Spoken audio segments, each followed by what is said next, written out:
Hi guys, and welcome to the Savvy Money Show with me, your host Sean. If you find any information in today's show entertaining, please hit that lovely like button. If you haven't already, please hit the subscribe button. There's links to free trading platforms in the description below. Now on with the show. When I say I'm looking into buying shares, just a small position in bankrupt stock, you may be saying, you're crazy. Bankrupt stock? You won't get your money back. But I have in the past, and there's a reason why. There's difference between two different bankruptcies, Section 7 and Section 11. Now, Section 7 is when they call in the liquidators. Section 11 is when they are asking for time, for payment, and from the creditors, and they're restructuring the company and to avoid someone coming in snatching up with a takeover. And I've made money from similar bankruptcies of both of these in the past. In the UK, made money from a company called Leeds Football Club, which was Section 7. And in the US, filed Section 11 bankruptcy for Texaco, who didn't want someone to come in and take them over while they was awaiting an order, a huge order to come in. Their share price was at a low. Once the order came in, they could restructure the company and they could grow the company. And I made money off of both of these. With Leeds Football Club, they went to an all-low. Rumours came in, someone was going to buy them out. So I bought the shares at a low, sold them on the same day when the rumours drove the share price up before the bankruptcy went through. And that's what I sold them off. But Section 7 is a lot riskier. Basically, with any kind of bankruptcy, what you've got to check is the debt to liabilities. Because what happens is, if they go bankrupt, you pay the creditors first and then pay the taxman and the workers, and then the preferred shareholders, and then the stockholders last. And usually there isn't enough money to go around, because with the assets, which are the buildings and everything they own, they won't get what's known as fair value for it, because they'll go to auction with it unless someone comes in with an offer for them. But usually it will be pennies on a dollar. However, they can usually borrow against these things unless they have already. It's like with a mortgage. If the bank forecloses on it, a bank has the choice of either hanging about with that property for ages or putting it in auction. Now, the thing is,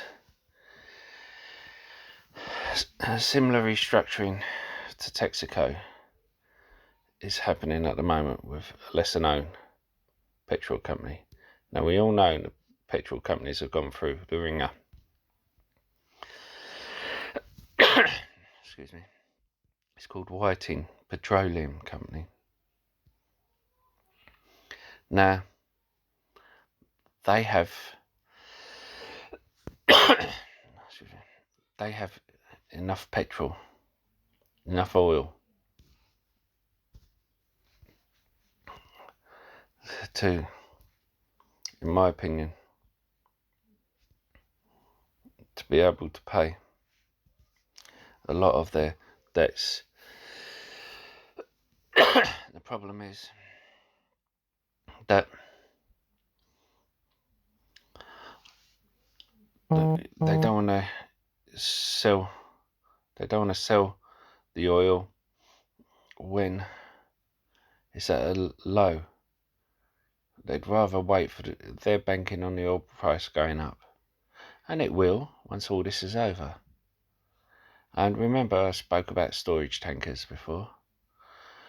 It will cost them $2.50 to store a barrel of oil, and when oil prices is about $10-20 a barrel, and you're betting on it going up to $40-50 plus a barrel, it's worth you storing that barrel.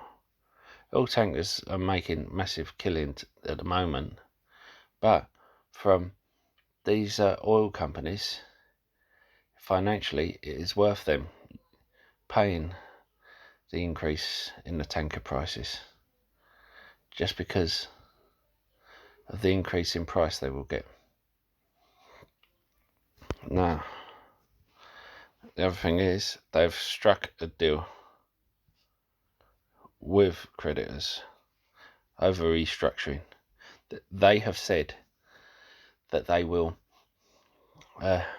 restructure and come out in 5 months.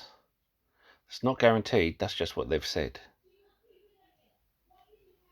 And any company which is desperate will say whatever they can to get investment.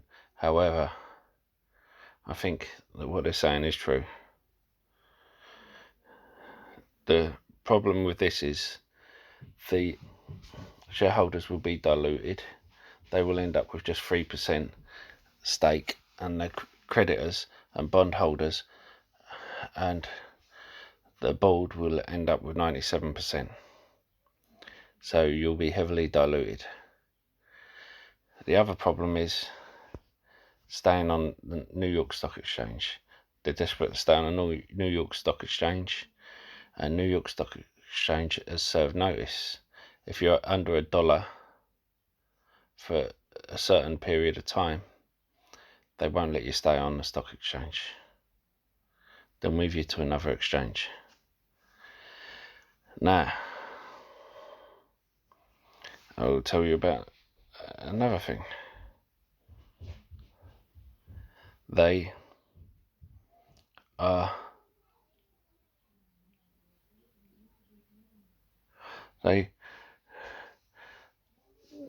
went up, although they're going down again. They are still a bit rich for the risk, for my liking. I want them to come back down again before I do pick them up. 25 to 50 cents a share is my range. 95 cents is still a bit rich, but if I'm sure they will do. They've got 5 months of restructuring before they come out of bankruptcy. During that period, I will keep an eye on them. It's one to watch. And again, this is one to watch. Do not go putting all your life investments in it, because this Section 11 bankruptcy notice could soon turn into a Section 7 notice. If the country and the world takes a turn for the worse with Wave 2, if oil stocks go down, investment dries up, their restructuring could go south fairly soon. So I'm only taking a very small position in this. The only reason why is you can, if you go in at current prices, you can 25 times your money, 25x your money. That's the thing. But you won't 25x your money because you'll be diluted. Now, if you So it's more like 10x to 15x.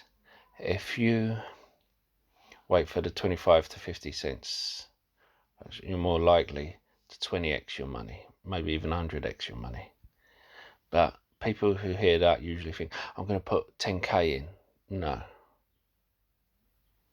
I'm not going to. I'm going to put $100, $200 in, no more. I made that in a day last week, so if I lose it, I'm not going to cry over it. So I hope you hit the like and subscribe button. Let me know your comments down below, even if it's just you're crazy going into a bankrupt company. But please let me know, and I'll be, in answer to previous question, I will be putting up my other 10 risky companies to go into where the risk versus reward is there. I don't usually like risky companies, but I've been asked by one of the subscribers to do it, so I'm going to do it. I'll see you in the next video.